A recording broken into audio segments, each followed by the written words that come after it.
Сәлем достар, бүгін біз сіздермен тандыр нан пісіретін боламыз. Достар, тандыр нанның қамырын қалай жасағанды көргілеріңіз келсе, бұдан алдыңғы видеомда түсірілген сол рецептпен тандырға да, үй жағдайында нан печкаға да пісіре беремін.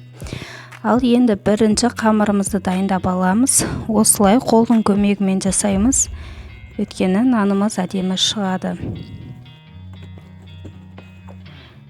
Енді ең алдымен тандырымызға отымызды жағып, тандырымызды дайындап аламыз.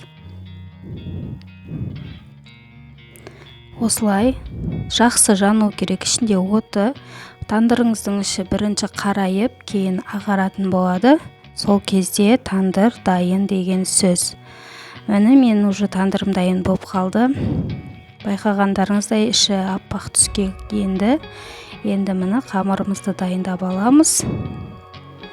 Ортасына жақсылап тұрып бассаңыздар нандарыңыз ісіп кетпейтін болады. Ас болсын.